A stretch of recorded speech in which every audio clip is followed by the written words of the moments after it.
What's up, ladies and gentlemen? It's the one and only James Williams, Dog Waters. And before we get to this upload, I want to do a little bit of promotion for you. So now, if you don't know, we have our own website called iamdogwaters.com. iamdogwaters.com. That is our members only website. Go there, click the button in the middle. It'll take you to where you can sign up and you can become a member. Over there, you'll find way more horror stories than you see here. And we're talking about Bigfoot, Dogman, long form content stories. We're talking about hour, 2 hour, 3 hour long pieces of content that you won't find here on YouTube. Here on YouTube, you'll find a bunch of Dogman, a bunch of Bigfoot, but over there, you will find everything. So if you haven't had the opportunity to go there, I want you to go there now. And also, if you don't know right now, there are 4 books out on Amazon. Now, listen to me. The average price of the books on Amazon when it comes to Dogman and Bigfoot is like $4.99. But I'm not greedy. Everything I'm putting out is at $2.99. And if you have Kindle Plus, you can just download them and read them for free. Siege of Locket Ranch is there. Shocking Bigfoot Encounters Part 1 and Part 2 is there. Terror in the Trees is there, which is a book of Bigfoot stories. Terrifying Tales from Native American Reservations is there as well. I guess the point I'm trying to make here is this. I'm busting my behind to make sure that you have access to as much content as you like. And I'm doing it at a very affordable price. Now, if you don't believe me, ask the members of the website who've been members for a long time. They got a price guarantee at $3.99 and a price guarantee at $4.99. Your price is guaranteed to be low when you're with me. And even as I move forward, people will quickly come to understand that everything that I do, I keep you in the forefront of my mind. With that being said, enjoy the upload.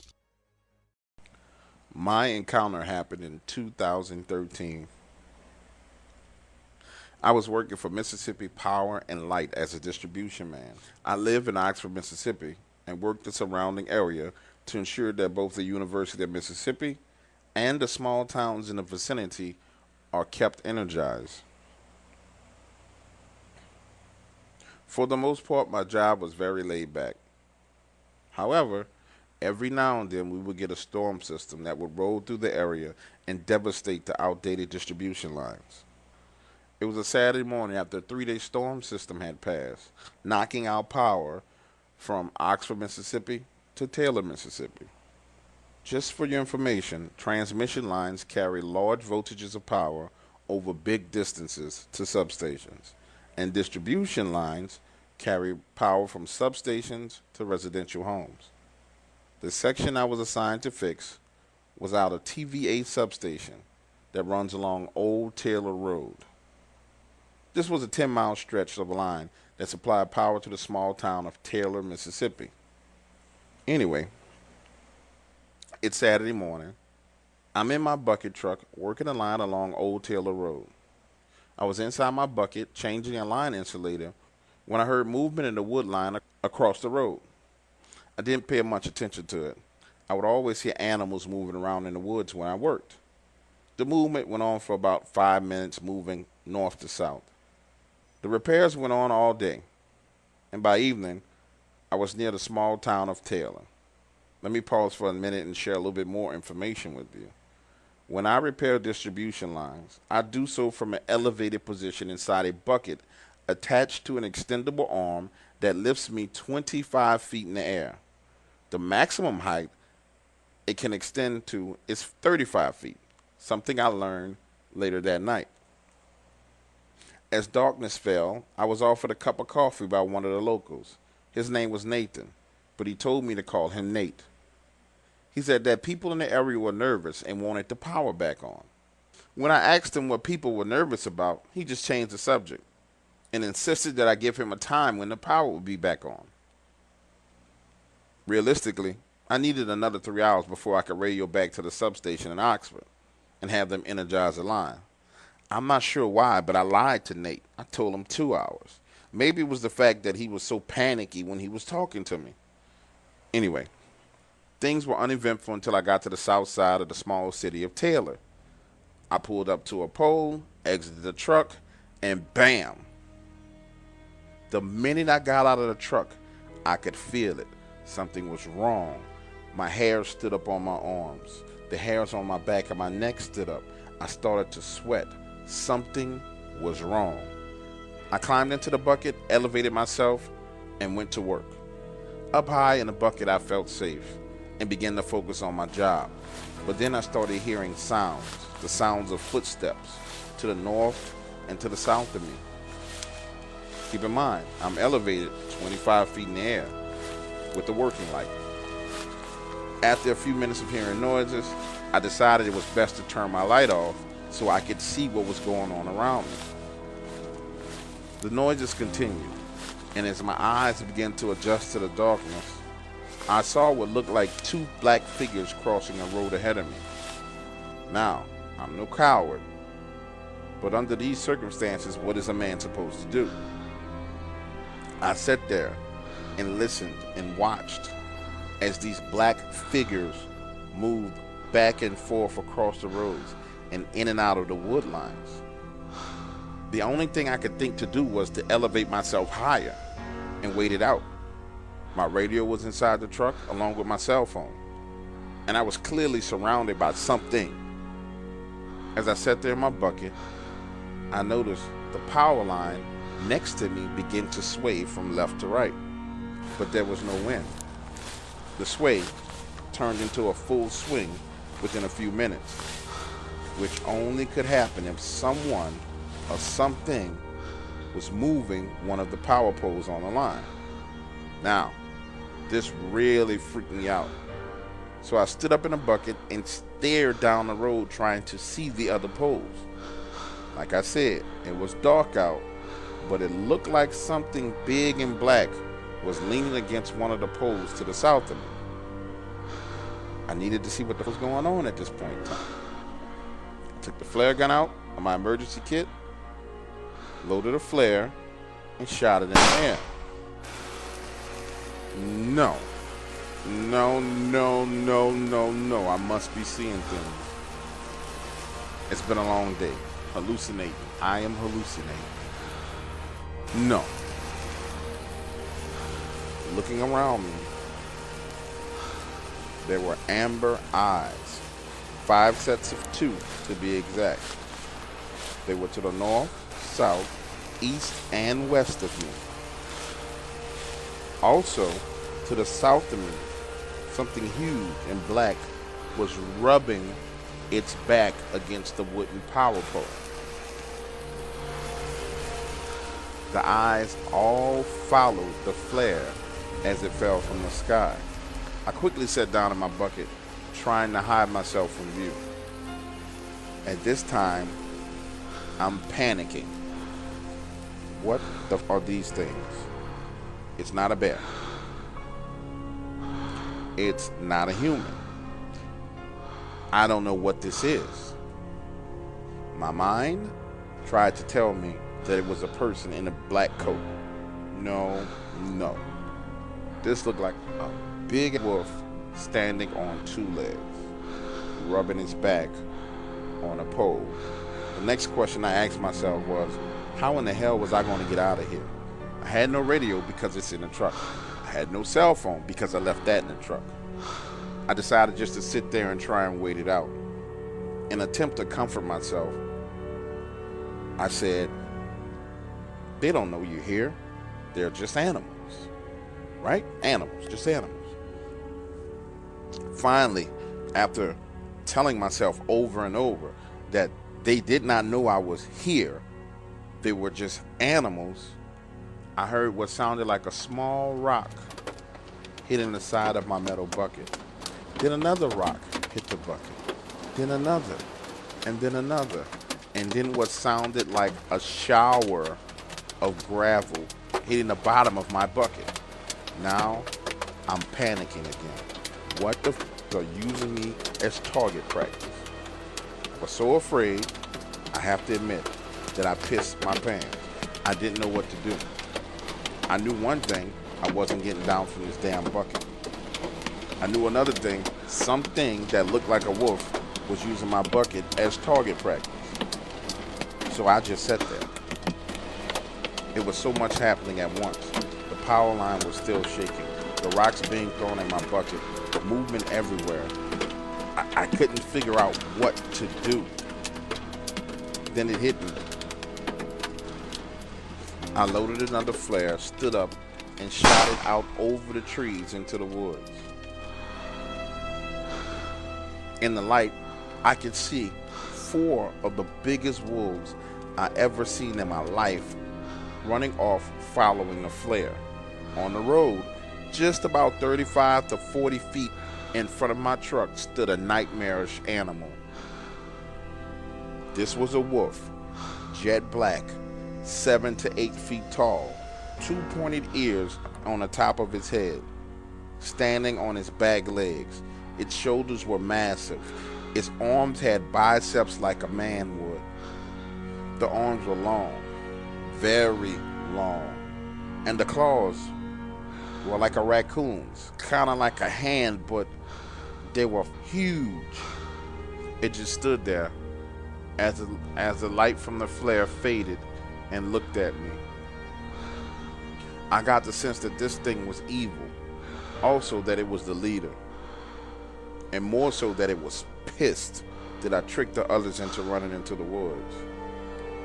It kind of cocked its head to the left and scowled at me with this look of disgust, like a person would. Then cocked it to the right, showing its teeth and growling before it sprinted off in the direction of the others. I shot a third and a fourth flare in their direction, lowered myself down in the bucket, climbed through the back window of the truck, cranked her up, floored it, pulling off. I radioed my boss back at the substation and told him that I was unable at this point in time to finish the line work. Nope, he insisted that I return to finish the job. Now, I couldn't tell my boss that I had just saw a werewolf, so the least he could do was send me out an extra person to help me finish out the line work. He agreed, and so I drove back to the main highway and waited to meet Ed, one of our other distribution linemen. By 10:30, Ed arrived, and we went back to the area. I told Ed some weird things were happening, but he just shrugged it off and said, "Let's get her done." As soon as we exited the trucks, the howls started. And when I say howls, these were loud. We only had 2 final poles to repair, so we hurried and worked as quickly as possible. There was movement all around us, but this time the headlights were on both vehicles, and the animal stayed just outside the range of the light. Ed didn't say anything. He just put his headphones on and worked fixing the poles about 50 yards away from me. I could see the shadows moving around his truck. He never looked down, he just worked. When he finished, he lowered himself, got in the truck like nothing was going on, and drove over to me. Ed sat there with his windows rolled down and waited for me to get finished.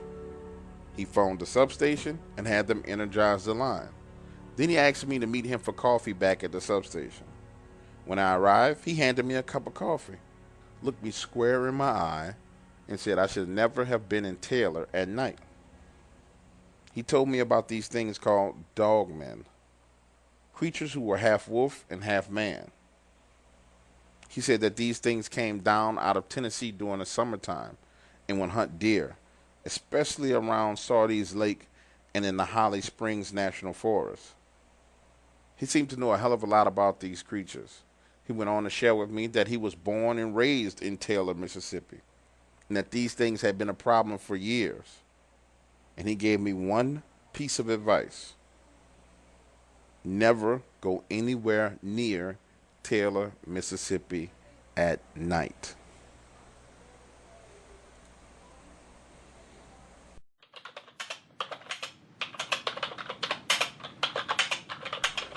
Dear Dark Waters, I'm 34 years old now and live in New Orleans, Louisiana. When I saw your ad asking for Dogman experiences, I decided I would share mine with you. I was 9 years old, and I spent every summer in Laurel, Mississippi with my family. These were some of the best times of my life. My days were filled with outdoor activities with my older cousins, who would sometimes use me as punching bags. I didn't mind because they were equally as protective of me. My oldest male cousin was a 6'5", 210-pound football player who we call Ric Flair because he loved to watch WWE wrestling. Ric Flair had spent the entire day body slamming me from room to room. When night fell, we had to share a bed. So at 2:30 a.m. when I had to get up to use the restroom, I had to climb over my cousin Ric Flair's feet. As I climbed over his feet to use the restroom, I got a feeling that something was looking at me through the back door. No, I knew something was looking at me through the back door.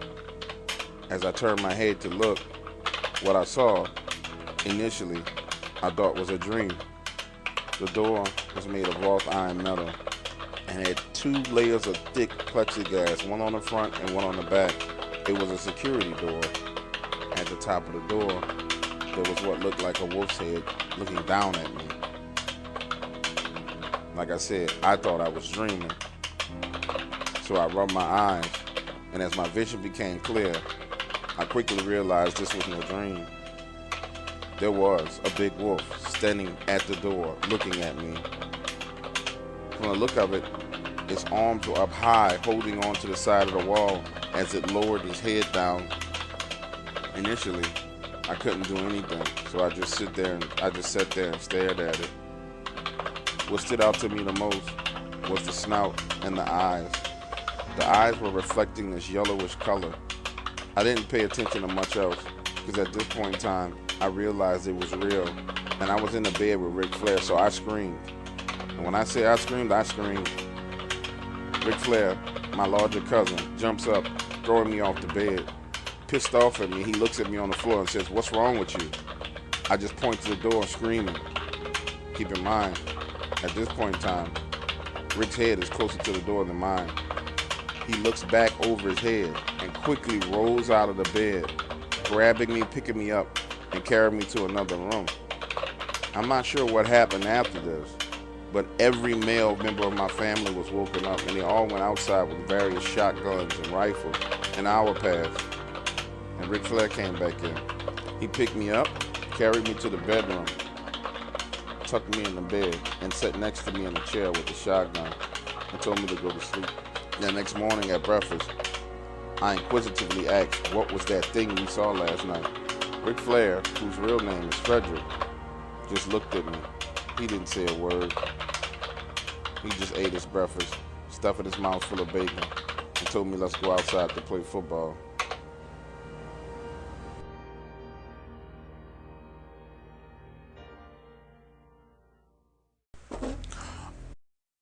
My background is in mixed martial arts, and my upbringing is what forced me to become a fighter. Growing up in the poverty-stricken neighborhoods of East Point, Detroit was no easy thing to do. The one lesson you learn in the streets is never back down. Those were the words that came to mind the night I had my encounter with the Shadow Man. I had been working security at a local Detroit nightclub. This particular venue was in a very rough neighborhood.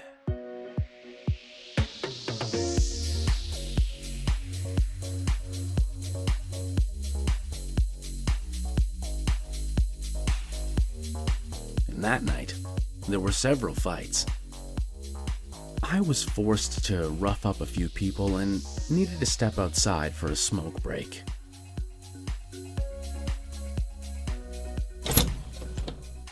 Exiting through the back door of the club, I stepped out into the back alley. Adrenaline pumped through my veins, causing my heart to race and my skin to burn. This was a feeling that I was all too familiar with, and it felt good, but I needed to bring myself down. Standing there in the middle of the alleyway, I tilted my head back, looking up at the night sky, which was drowned out by the city lights.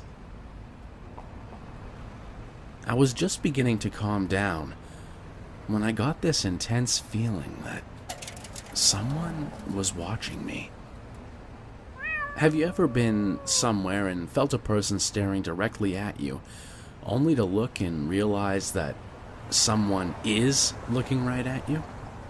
Well, take that feeling and multiply it by 10, and that's what I felt. An overwhelming and intense sense that someone was coming straight at me. As I lowered my head, my eyes focused on what looked like a man in all black walking down the alley. The figure was abnormally large with wide shoulders. It was much taller than me, and I stand 6 feet 6 inches. While looking at this thing, I was hit with this intense fear that flooded my body, causing this tingling sensation that pulsed with every heartbeat. My gut instincts told me that this thing wasn't normal and I should run, but my body wasn't responding. I was stuck there, frozen in place, paralyzed by fear. And then it stepped into the light.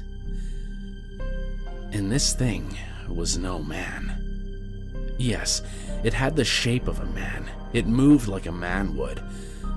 But it looked like someone had taken the darkest, most black smoke you could find and crafted it into the figure of a man.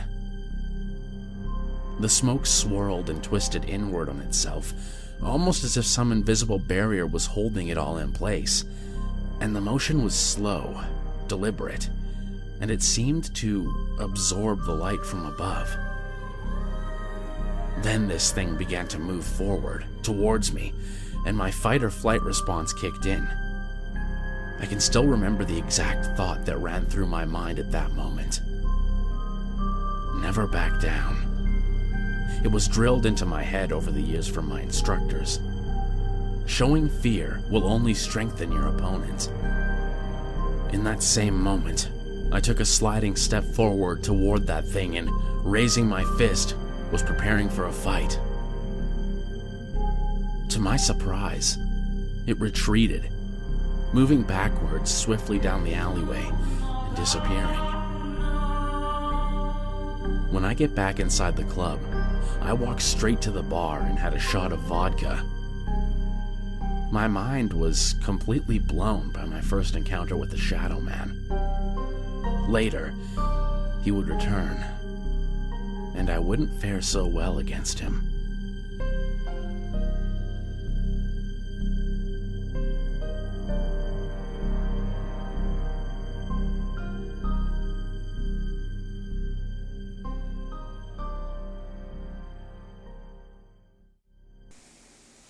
I'll never forget my first time seeing a Dogman. I was a little boy, no more than 9 years old. You see, my grandparents were black Southern Baptists, and I could never forget that day. It was at a revival service. Back in those days, Christian revivals were held outdoors, inside tents. And to paint a clear picture for you, if you can imagine being outside on a hot summer day with a huge white tent set up, rows and rows and rows of chairs, a makeshift stage, and people were heavy in the worship. This is my first time going to a revival, although I've been dragged in and out of church every Sunday my entire life. I thought it was interesting. The way people worship out of the church was completely different than the way they worshiped in church. It was much more intense.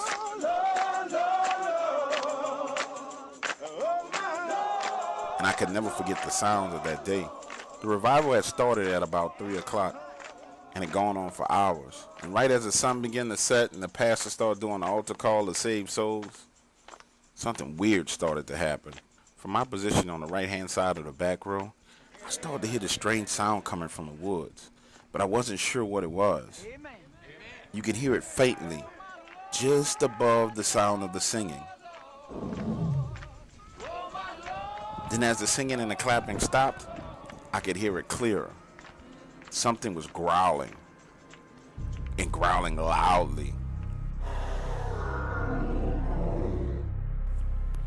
Initially, I thought I was hearing things until my grandmother started looking in the same direction as the sound. Then others in the congregation began to look that way too. And out from the wood line stepped something I had never seen before and hoped to never see again. This thing was massive, 9 feet tall, with the huge head of a wolf. Its fur was black, jet black, and its upper body had more muscles than anything I had ever seen. It just stood there, showing its teeth and growling. The people in the congregation finally caught on to it and began to run. The pastor grabbed his Bible and began to pray, repeatedly saying, "Get ye behind me, Satan. Get ye behind me, Satan." Until one of the deacons grabbed him by his collar and pulled him, yanking him off the stage. Everyone ran back to their cars and fled the area. I never knew exactly what that was that I saw until I heard you on Coast to Coast AM talking about the Dogman. I'm sure that not only did I see a Dogman, but 200 other people did as well.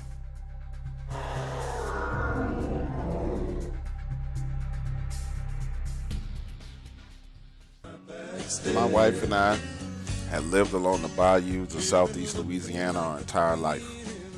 Hell, we grew up in the swamps. One of the proudest moments I can ever remember is when we bought our 3-bedroom home.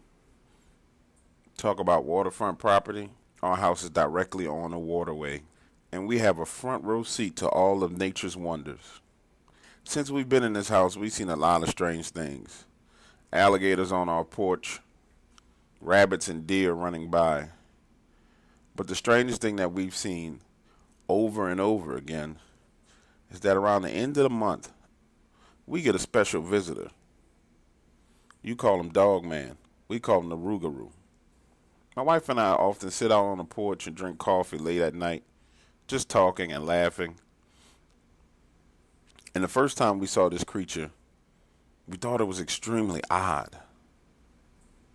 Now, to paint a clear picture for you, my house is up on stilts, way above sea level. And from this vantage point, it gives us a clear view of the land.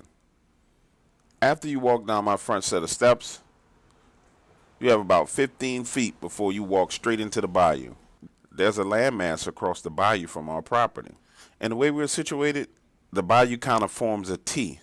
The waterway that runs directly in front of our property then splits, going right and left. On the far side of that split is a levee. You can often see deer and rabbit and all kinds of wild creatures move along that levee to get back and forth throughout the bayous. Like I was saying, I still remember the first time we saw the Dogman. My wife and I were sitting there drinking coffee, talking, and I was smoking a cigarette. And my wife stood up and said, "Hey, what's that over there?" By the light of the moon, you can see a tall object moving. It walked upright like a man on 2 legs, but it moved kind of awkwardly, as if its upper body was leaning forward as it moved. My wife hustled into the house and grabbed the spotlight, and when we shined it across the bayou, what we saw we couldn't believe. I mean, this thing was huge, but it had the head of a dog. When it looked over at us shining the light, its eyes glistened this amberish yellow color. Then it turned its head and continued about its business. 20 yards later, it dove into the bayou, swam across to the levee, climbed up, and took off running. Now, we've seen this creature over and over and over again, and not once have we felt threatened.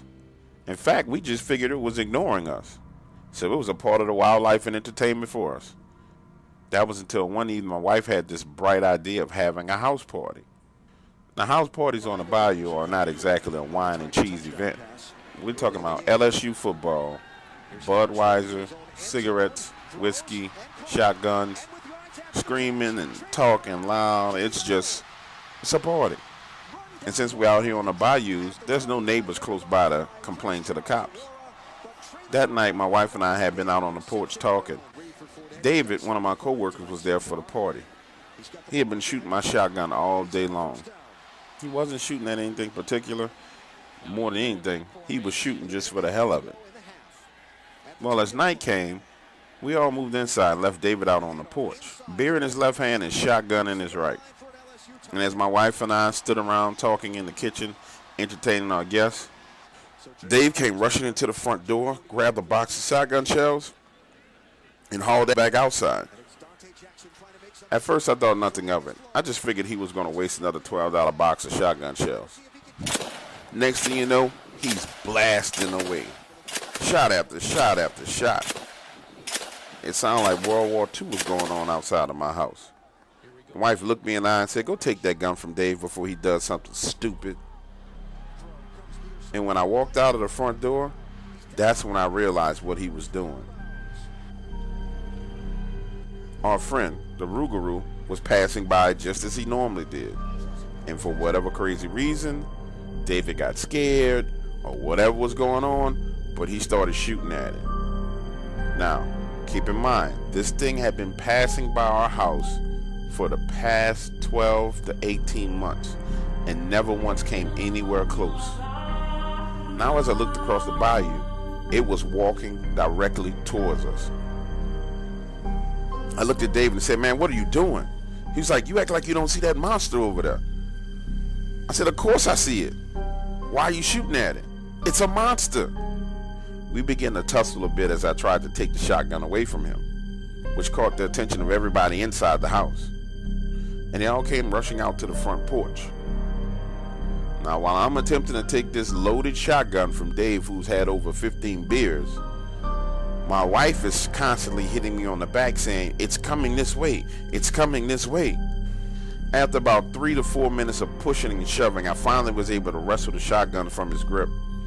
And when I turned my attention to the other side of the bayou, there it was, standing right on the edge of the waterway, no more than 50 yards away, looking directly at me. This creature was not afraid of us or the shotgun. It stood there staring at us. Its eyes glistened that same amberish yellow color, illuminated by the floodlights on the front of my house. Everything went silent. No one talked, and it didn't move, almost as if we were in some type of Mexican standoff. Then this creature looked directly at me, turned around, and walked the other way. Now, I don't know about you, but I don't know of any creature in the wild that behaves this way.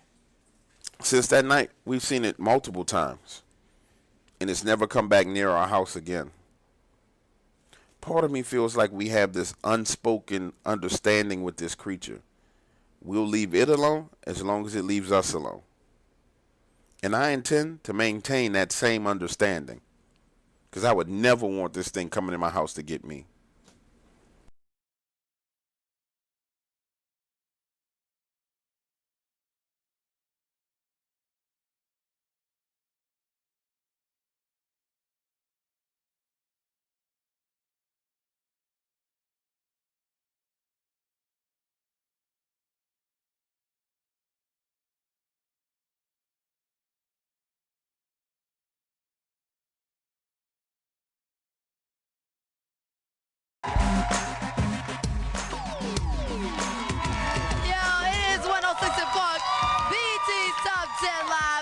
Understand it's our favorite day, Freestyle Friday, eh? Drop. Hey, look, the show's safe for us. You can bet I don't care who it gets. I'm why every Friday the ratings up. But I don't make enough. Give me some pay, cause y'all could get him a ghostwriter with a stylist. You wouldn't even rip the runway.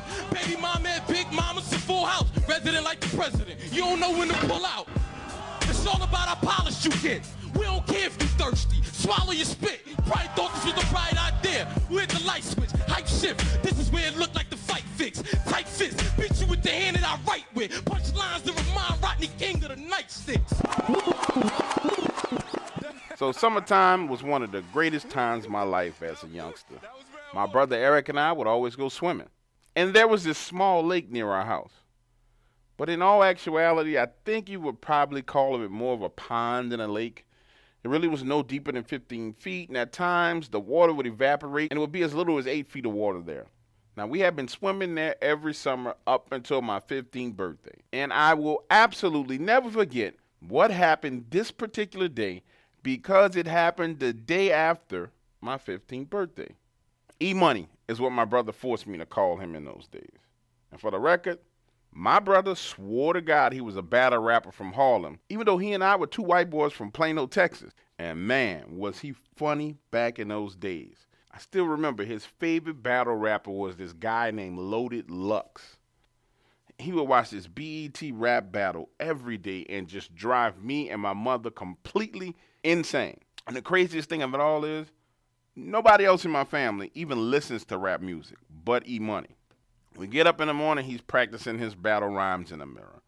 We go downstairs, we get breakfast, and he's rapping at the table. We watch some TV, he's got the pre-recorded rap battle. E-Money is rapping all around the house, driving me and my mother up a wall. So mom gets tired of hearing his noise, and she's the one that suggested that we go for a swim in the pond. Now I need you to picture this. 2 teenage white boys walking through the woods, heading for the pond.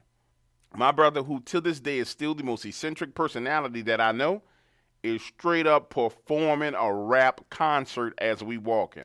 He's holding a stick in his hand like it's a microphone. His left hand is in the air. His knees are bent. He's dancing. The whole 9 yards. My brother was off the freaking chain.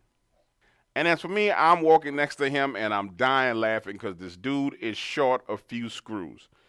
Now, the walk to the pond from the house is about 10 to 12 minutes. And when we get there, he takes off his shirt, jumps straight into the water, shoes and everything still on. Now he's splashing around in the water and reciting rhymes. And me, I'm standing there watching him as I go through the process of taking off my shirt, taking off my shoes, taking off my socks. And then a few minutes later, we're both in this murky pond, having the time of our lives. Eric is standing right in front of me, reciting his latest battle rhyme. I would say that the water is right about up to our chest level. And that is when I feel something brush up against my leg. Now, this has happened before, and I'm not tripping. It's a pond. We know for a fact that there are fish in this pond. I assume that this object brushing against my leg was a fish, and I let it go. But a few minutes later, right while he was in the middle of one of his rhymes, he stops and looks down into the water. My brother's eyes open up to the size of 2 potatoes. Then he says, "Something just grabbed me, bro." And I'm like, "What?" He's like, "Bro, something just grabbed my freaking leg." Next thing you know, Eric is gone, straight up moving towards land. He was moving so fast that I barely even had an opportunity to react. Now I'm getting scared and it's time for me to go. As I step, moving my right leg forward under the water, something grabs my leg. Now, I know what a hand feels like. I felt the fingers, I felt the thumb, I felt the palm pad of the hand gripping my right leg, right at my ankle. And this wasn't some huge, monstrous hand, but what I can describe to you about how it felt was that it was rough and coarse. It's almost like someone had slipped their hands into a glove made of sandpaper. This grip was tight and it was strong enough to hold on to my right leg for about 15 seconds as I jerked and pulled trying to get away. Then I felt it let go and I sprinted through the water to dry land. For the next few minutes, my brother and I stood there staring out into the pond. It had ripples across the water from our recent departure, and that's when we see on the far side of the pond a freaking arm come out of the water, almost as if someone or something was swimming. You know how it has that upward and then downward motion as someone is stroking through the water? Then it goes under the surface and disappears. My brother and I kind of glanced at each other and our mouth, what the fuck was that? And we stood there for a few more minutes as the water became calm, but nothing else happened. Now I can tell you that walk home was the quietest that I've ever heard my brother, even to this very day. And when we got home, we didn't tell mom or dad. Honestly, we never really even talked about it again. But it's a story that I wanted to share with you